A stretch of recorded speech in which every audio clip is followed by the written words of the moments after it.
ตีฟรีใครจะไปอยู่ดูวะ ดูวะ โอ้ดูดีกว่า เป็นโยโย่ ต้องดูที่เนื้อตัวแล้วครับซ้ายขวาเลยครับไอ้เจ้าเสียทีสุดที่ขอเป็นเป็นยังไงทุกใจจุนดิบมาแต่ยังทำอะไรไม่ได้ครับคอยรับถึงแรงกันดีสายล่างขวาขึ้นขวาขึ้นลงไปเข้าซ้ายเป็นที่สุดเชือกเดินเข้าหา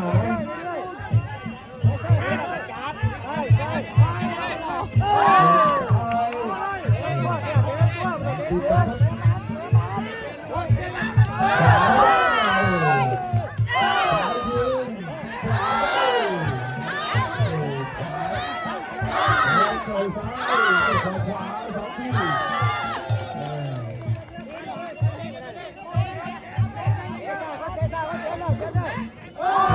ัง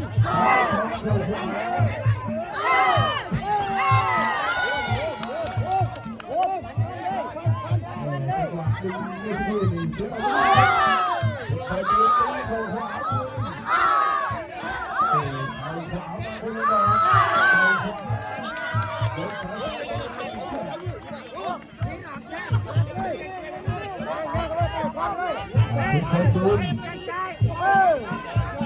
จังหวะนี้ครับไม่ออกอาวุธก็ตีซ้ายแล้วตีซ้ายแล้ว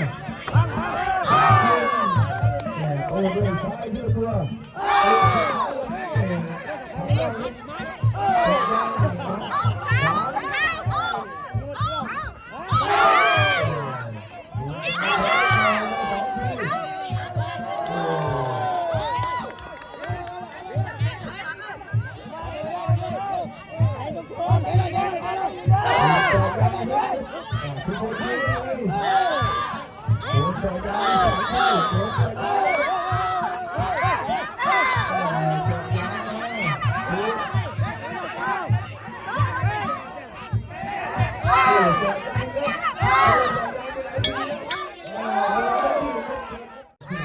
สัญญาณแล้วนะครับบอกว่ายกสองนี่ต้องมากกว่ายกหนึ่ง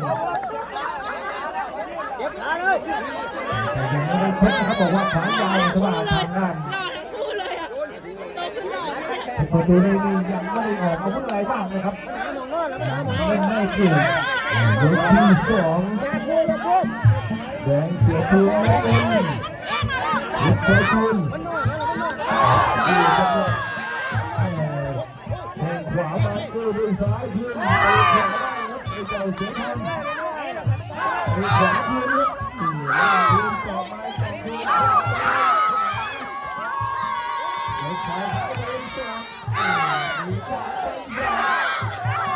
เอาละครับตอนนี้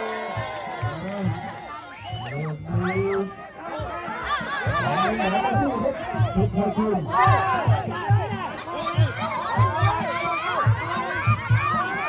พอตื่นขึ้นมาเข้าหา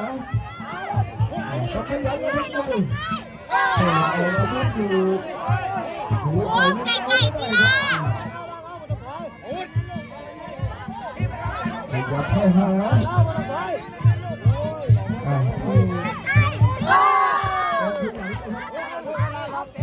พยายามจะตีขวา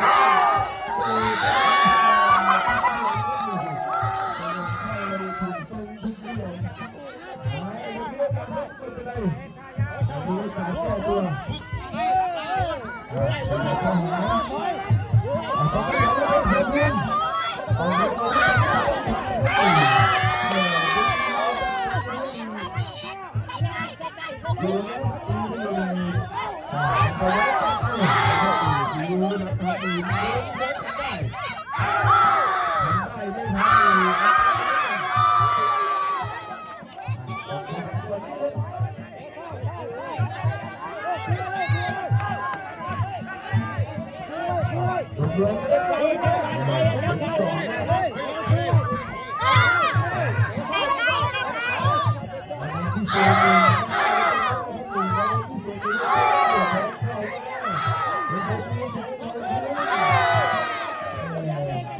ก็จะมีช่วง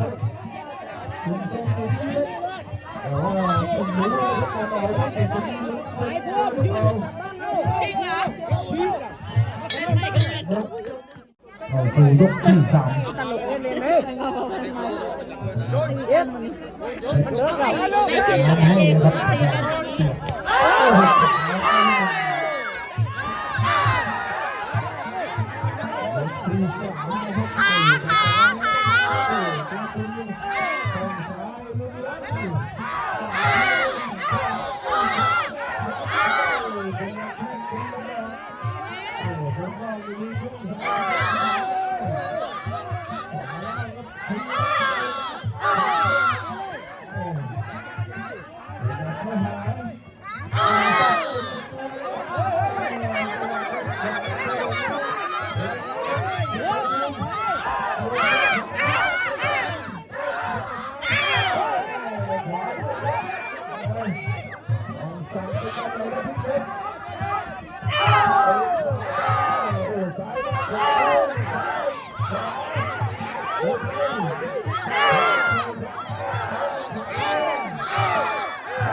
ก็คงจะเพลงกันมานะครับในยกที่4นี่ว่ายังไง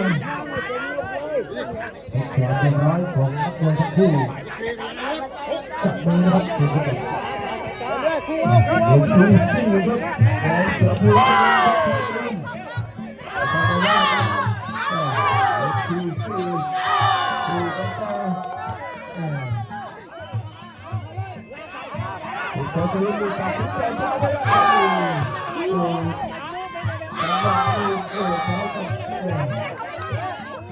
เขาขยันเลยเขาขยันเลยไปลุกเลย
เ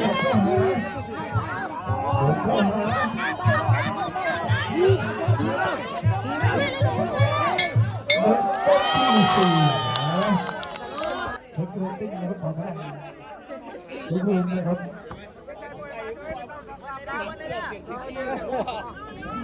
มือคออะไรอยู่ บูมการที่สูงไว้การที่สูงไว้สูงไว้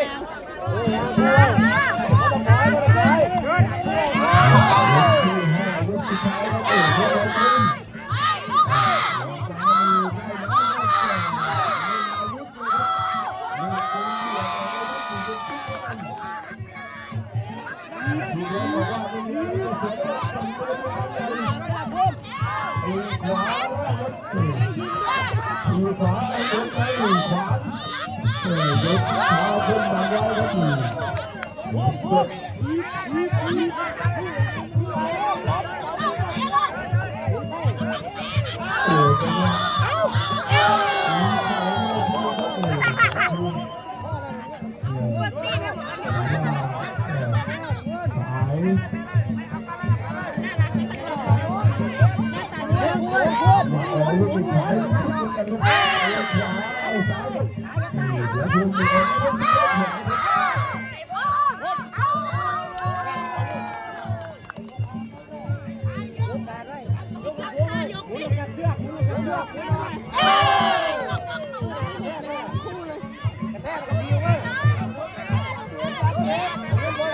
สุดท้ายแล้วถือว่ายอมลุ้นนะ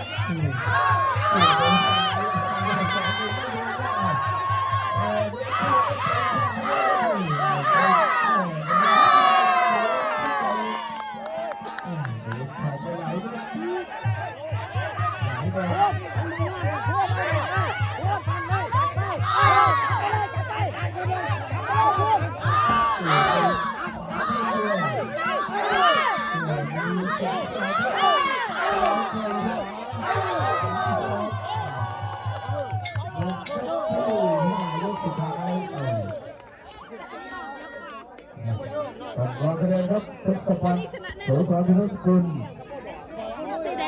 ในท่านสุดท้าย